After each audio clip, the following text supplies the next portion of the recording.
Olá, sejam muito bem-vindos ao nosso videocast dessa semana.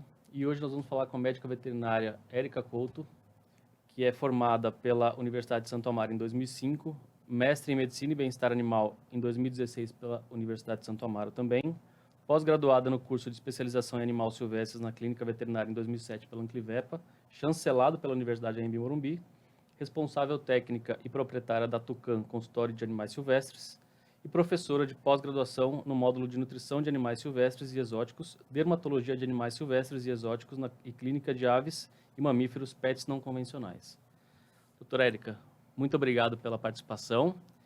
E eu queria começar perguntando para você, nosso tema de hoje é falar sobre a lipidose hepática. Como que você enxerga isso no dia a dia? Como que você presencia isso no seu dia a dia? Eu sou suspeita até, né? Ainda mais dando aula de nutrição. Por que acontece? O nosso principal problema mundial, diria, é a obesidade. E com isso, né, a gente tem aí a lipidose, que é o nosso tema principal hoje, a aterosclerose, né, entre outros, porque se debilita. Né? Então, isso a gente vê já na clínica rotineira, não só nos pets não convencionais, que eu trabalho, então silvestres, as aves, mas a gente vê em ser humano. Né? Então, o nosso maior problema. E a gente tem um up, eu acho que na parte de aves, que é o bendito cultura, papagaio come girassol, né? O canário come aveia, a calopsita também mistura de semente, e com isso a gente vai apresentando problemas. Por quê? São dietas altamente energéticas. Né? Então, a pessoa fala, só gordura? Não. Então, a lipidose, ela é desencadeada por excesso de energia. Então, não pode ser por gordura, carboidratos também, né? Uhum. Principalmente a gente falando em lipogênese da ave, é no fígado. Diferente do mamífero, que é no tecido adiposo. Então, assim, é a rotina, diria para ti, de 10 aves que vão na clínica, 7 tem algum grau de lipidose. E como você falou, né, o papagaio, acho que todo proprietário de papagaio ali gosta Sim. da girassol, né? Acho que o Sim. girassol é a alimentação principal e Exatamente. que ele só vive à base disso. É que nem aquela história, né? O papagaio come girassol, o macaco banana, o coelho a cenoura e por aí vai. Então, existe a cultura, né? E a gente precisa mudar. A gente quem? Nós, médicos veterinários, técnicos. Então, o girassol é ruim? Não. Desde que não colocado em excesso na alimentação. Exatamente. E aí vem, putz, se imagina, que eu sempre brinco com os clientes, comendo batata frita todo dia. É legal? É legal. É gostoso, mas não é saudável. Né? Imagina então a gente tomando essa xícara, que a gente está aqui com água, de semente de girassol. Aí transforma no óleo. Você mandando ver aquilo todo dia. Né? Uma vez ou outra é uma coisa. Mas, Érica, você libera, né, para os clientes da girassol, vai muito do quê? Espaço, como que o animal está no dia a dia. Né? Então, não é que a gente tem que colocar ele como total erro. Né? Como eu vejo muito, assim, criticando que não pode, não pode, não pode. Você tem que saber utilizar o girassol, que ele tem propriedades interessantes, né? Então, digestibilidade, proteína, gordura. Mas, como que a gente vai consumir tanta energia se não vai gastar? Né? Então, é aquela história, aquela velha brincadeira. A gente vai para academia de carro para andar na esteira. Né? E os animais também estão nessa situação. Por quê? Antigamente você via, era em quintal, né? Era em viveiros, era em voadeiras, gaiolas. Hoje tudo está diminuindo. Cada vez um espaço menor. Né? Exatamente. Então, apartamento. Então, o que antes era no quintal da casa, hoje está na área de serviço do apartamento. E também a gente tem o inverso. Né? A gente tem o inverso aí também, que como diminuiu os espaços, estão diminuindo o tamanho dos animais. Então, assim, o apartamento vira a área inteira desse animal. Então, fica solto, então voa, a casa é telada. Então, a gente também tem os dois extremos, né? Tem os dois extremos que isso eu acho bem legal. Então, não é que a gente pode condenar. Você indica? Não. Mas, você também não indica? Também não. Né? Eu fico naquelas coisas, por quê? Ele tem que ser conforme o animal. Se ele está numa gaiola, aquele um passo para a direita, a comida, um passo para a esquerda, a água, se eu vou para frente ou para trás, eu não tenho mais espaço, não dá. Né? E as pessoas precisam lembrar que é diferente nutrir de alimentar. Eu posso me nutrir comendo N coisas. Uhum. E eu posso me alimentar com pizza. É que eu falo para meus alunos, esse fim de semana mesmo eu falei para os alunos, né? Eu falei, se eu pudesse, eu vivia na pizza ali pizza o também, tempo né? todo. Porque é palatável, é gostoso. E essa história que animal sabe o que é bom para eles, em vida livre é uma coisa, em cativeiro já muda. Na verdade, o ideal é que a gente consiga achar um equilíbrio mesmo Exatamente. num ambiente um pouco mais restrito ali, como Sim, você sim. disse. E o cativeiro, isso vale para todas as espécies, né? Às vezes, tem mais estresse. Pelo contrário. Você tem menos estresse no cativeiro. Isso já tem trabalhos sendo provados com nível de cortisol, Uhum. né? Porque ele tem água, comida, proteção, né? Então, precisa se atentar Acaba a isso. se transformando numa zona de conforto para ele, né? Exato, para você estar na gaiola, né? A gente não tá, a gente que se colocar no lugar às vezes só do animal é complicado. Falar, tá preso, que a gente viu muito isso na pandemia, né? Aí o pessoal solta. Aí lembrar que isso é crime ambiental, principalmente se for espécie de exótico, né? Então a gente tem esse problema e não é assim, né? Então você tem que ter um controle. Esse animal, cadê meu potinho? Cadê minha água no potinho? Uhum. Né? Então acaba complicando, né? Cadê meu girassol? Porque era aquilo que eu comia. Se a gente for parar para ver, quem gosta de trilha, já viu girassol em alguma trilha na Mata Atlântica? Não, né? Não. Não, então assim, tudo bem que não tem ração, como já me falaram, que a gente já virou e falou para mim, não tem ração. Mas a ração nada mais é o quê? É um alimento homogêneo, balanceado, Uhum. que aí a gente consegue trazer bastante qualidade de vida, na minha opinião. Sim. E tratando-se de uma lipidose hepática, além da alimentação, tem outras causas que podem levar a essa condição? De causas conhecidas, a gente vê, porque assim, você vê em literatura ainda, colocando até mesmo a lipidose como causas desconhecidas. Mas hoje eu não diria mais isso, porque a gente vê que está muito ligado com excesso e deficiências. Tá? Excessos, como eu acabei de falar, de gordura, de carboidrato, então aquele pãozinho, né, com a manteiga. Mas ele pede, é que nem eu brinco com o cliente, eu peço uma Ferrari todo dia e ninguém me dá. Então não tem essa de pedir. Imagina se você for dar tudo o que quer para o seu sobrinho, para o seu filho, né? Onde vai parar? Tanto que, na verdade, se for ver para onde vai parar, obesidade infantil Exato. tá aí. Cada vez aumentando mais. Humana também. Então é o problema do mundo, inclusive nos animais. Né? Então, a lipidose, em aves, eu vejo muito mais ligada à lipidose, com excesso de deficiências nutricionais. Tá? Diferente do gato, que você pode ter por uma anorexia, do coelho, que você pode ter por uma anorexia, por mais que eu não trabalhe com cães e gatos, né? A gente tem esse conhecimento. Então, por exemplo, coelho, ficando sem comer, ele pode entrar em lipidose. Um porquinho da Índia, ele pode entrar em lipidose. Então, a gente tem que ficar bem atento a isso. Perfeito. E trazendo o manipulado para sua rotina, qual que é o diferencial de trabalhar com manipulado hoje no seu dia a dia? Sinceramente, tudo. Tudo. Tudo, né? Porque eu consigo trabalhar com o indivíduo. É isso que eu gosto de falar para os meus clientes, para os meus alunos, porque a partir do momento que aquele animal entrou na sua sala, foi para a sua mesa, ele se tornou um indivíduo. Não importa se eu estou falando de um criatório, de um zoológico, de um cetas, de um animal de vida livre. Ele foi para lá, é o indivíduo, onde eu tenho que pesar. Então, mas 1 grama faz diferença? Pode não fazer para um avestruz, mas vai fazer muita diferença para um pintacilgo, para um mandarim, diamante de gold, né? Aqueles pequenininhos de 10, 12 gramas. Isso vai fazer diferença. Então, na hora que a gente trabalha com manipulado, ou em xarope, ou em biscoito, em solução, eu gosto muito da solução oral, né? E principalmente a gente colocar alguns palatabilizantes, né? Que é diferente as papilas gustativas deles e da nossa, né? Já começa que nem na língua estão. Né? Então, já facilita em algumas coisas e outras não, mas você consegue trabalhar exatamente com aquele peso, aquela dose.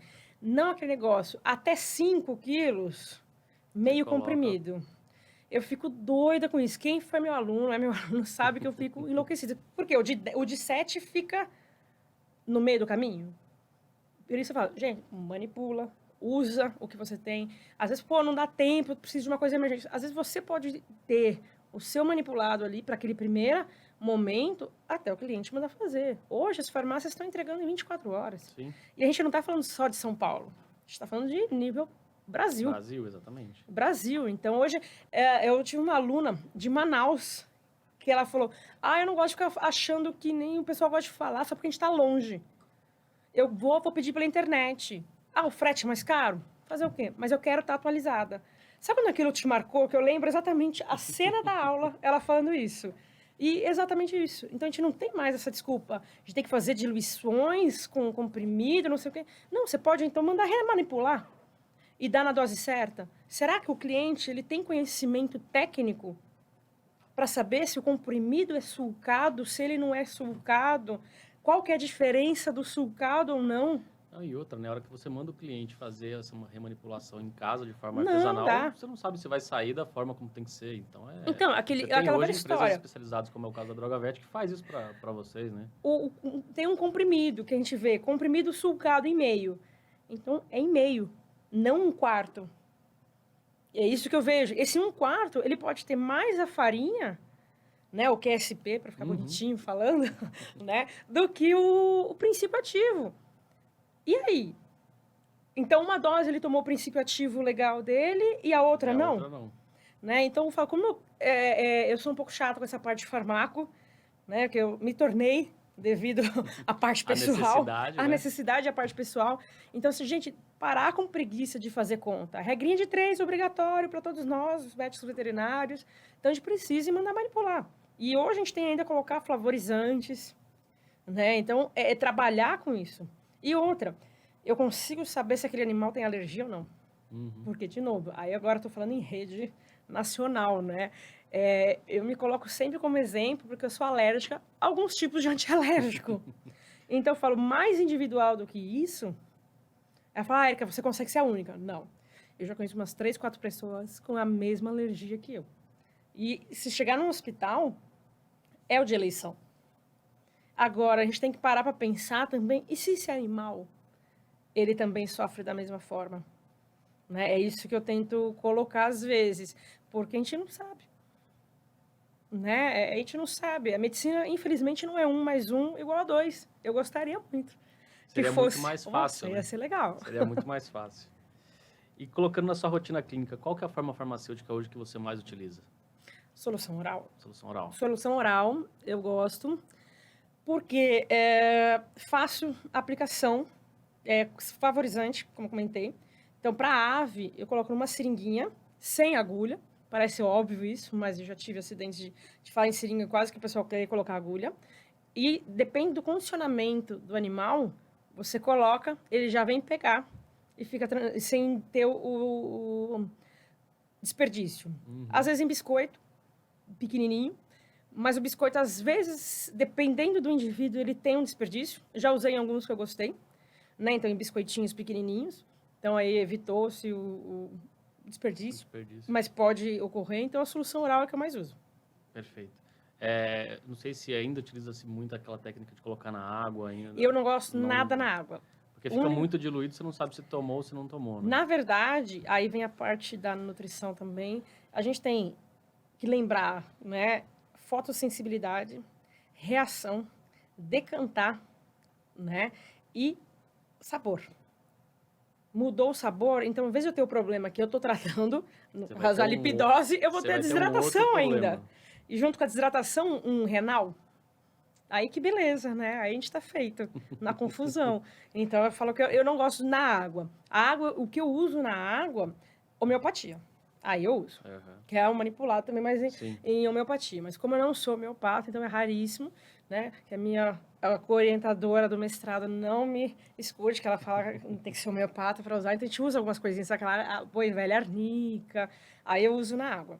Mas caso contrário, eu evito bastante. Se não, é mandar trocar 2, 3, 4 vezes, vai mensurar o que o animal está tomando, para a gente não ter problema. O que eu gosto, às vezes, de mandar fazer em cápsula, aí abre a cápsula, se ela não for fotossensível, né, o princípio ativo, abre a cápsula em cima do alimento. Aí sim. Entendi, que aí vai fazer com que ele coma. Exatamente. Aí vai pegar no alimento preferido, que não seja o girassol, né? Então, eu gosto bastante de trabalhar com algumas medicações, né? Alguns medicamentos que dá para trabalhar dessa forma, né? Que nem a L-carnitina, espirulina, silimarina, que eu adoro, né? E a gente precisa lembrar também da dosagem. Aproveitando, você já começou a falar um pouquinho, mas quais são os principais ativos que você usa hoje para o tratamento da lipidose hepática em aves? Lipidose é polivitamínico com aminoácido, tá? Porque eu vou dar o quê? Eu brinco que é dar gasolina para o fígado trabalhar, né? A espirulina, que é uma alga, né? Então, é bem utilizada, que ajuda a baixar triglicérides, colesterol. A L-carnitina, né? E eu tenho dado uma estudada, começando a pensar cada vez mais nas simvastatinas da vida aí, que a gente está vendo alguns trabalhos para ver se vai funcionar igualzinho na gente, em seres humanos. Então, essa ainda não, nada ainda, porque, mas tem aí já um spoiler aí de alguns artigos. Daqui para frente. Alguns artigos. Então, acaba para lipidose, principalmente L-carnitina, espirulina, complexos vitamínicos com aminoácido, né? E a silimarina, que é a nossa boa e velha aí, silimarina, cardos marianos, silíbium, depende do... É ótimo, né? Eu gosto bastante dela ali. E pensando nas espécies que você trata hoje, tem alguma espécie que é um pouco mais difícil de tratar? Ou tem alguma restrição? Não. Algum ponto particular ali que você... Difícil, não sei. Eu falo que às vezes o difícil não é trabalhar com o animal. É trabalhar com o cliente para ele entender que ele precisa mudar a dieta, né? Porque já vem aquela coisa, fala do próprio girassol, já vem aquela coisa cultural. Pô, mas eu tratei 50 anos desse jeito, meu pai tratou assim, por que eu vou mudar? Então, às vezes, não é só o animal que dificulta, né? E lógico, e tem animal que é agressivo, então, para pegar já vai dar mais trabalho, já fica mais difícil a manipulação. E aí facilita, aí entra o biscoitinho, né? Porque alguns já vêm com a mania de comer as bolachas, água e sal, a gente transforma no manipulado, que a gente quer. Então, a gente aproveita essa parte. Maravilha. Doutora, queria te agradecer pela sua presença, queria deixar à vontade para você fazer suas considerações finais agora. Não, a dieta é o principal problema do mundo, né? É aquela velha história, clichê, somos o que comemos, né? Aí eu sempre brincava quando alguém falava, gente, sou gostosa pra caramba, né? Já que é pizza, tudo isso. Mas a gente tem que lembrar que uma hora a conta chega, né? E a gente vê isso cada vez mais. Então eu brinco, quem falava isso pra mim, a conta chegou também pra mim, e a gente passa isso pros nossos clientes. E eu vejo hoje todo mundo querendo falar só de empatia com o cliente. E aí eu brinco, vamos ter empatia com o nosso paciente. Imaginar se ele está com fígado. Se a gente já fica enjoado depois de uma ressaca, imagina ele todo dia com fígado ruim e comendo gordura. Se aquele dia que você comeu uma feijoada, comeu uma batata frita, não caiu bem, imagina ele tomando aquele pote, né, de óleo de girassol todo dia. Então, a gente precisa proporcionar uma dieta de melhor qualidade, né, e bater no preventivo. Porque se você leva ele para um médico veterinário especializado para conhecer a dieta, saber como que ele está, fazer um exame de sangue, ver o triglicérides, colesterol, sim, eles têm. E muitas vezes já cheguei a pegar o último agora, que me marcou, 7.464 de triglicérides. Nossa. Aí você olha, ele está com os manipulados. Ele está com manipulado. Então, assim, você fala, e agora? O que eu faço? Né? Então, é um animal, inclusive, de 45 anos. Nossa. Então, assim, você fala, gente, e agora? Por onde começo?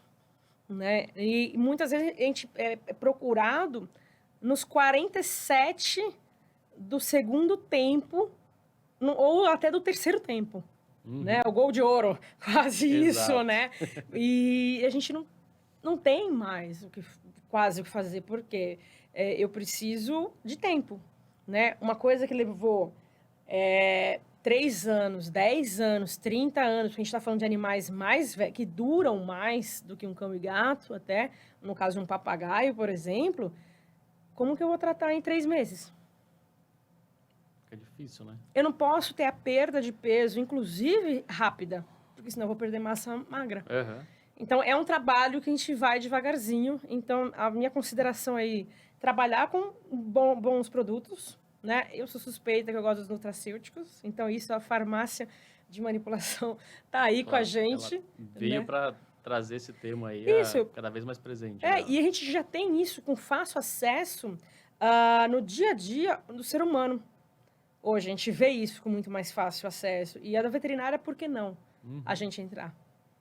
Por que não? Né? Inclusive, que nem o pessoal fala do veganismo, tudo, eu acho interessante também porque eu trabalho com herbívoro. Então, às vezes, a gente vai atrás dos produtos que o pessoal fala de serem veganos, para os nossos, como os ômegas. Uhum. Então, eu falo, opa, peraí, vamos atrás, vamos ver se as nossas farmácias veterinárias também têm, se conseguem trabalhar com isso ou com aquilo. Por quê? Não só os flavorizantes, que é o que a gente tem de fácil acesso no mercado comercial, o mercado comercial de prateleira, vamos pôr assim, né? É tudo com víscera. Por quê? É destinado para cães e gatos. Então, para animais carnívoros e onívoros. Né? E isso a gente não consegue atender os nossos herbívoros muitas vezes. Aí a gente recorre sempre para a farmácia manipulação. Perfeito. Doutora, para quem quiser te seguir nas redes sociais, te encontra onde? @Clínica Tucam, com K, tá? Ou no site também, www.tucam.com.br. Aí pode ir lá, conhecer a gente, segue, e qualquer dúvida também está à disposição. Doutora, muito obrigado pela sua participação. E para vocês que gostaram do nosso videocast, por favor, nos sigam nas redes sociais através do DrogaVet SP e também nas principais plataformas digitais. Muito obrigado.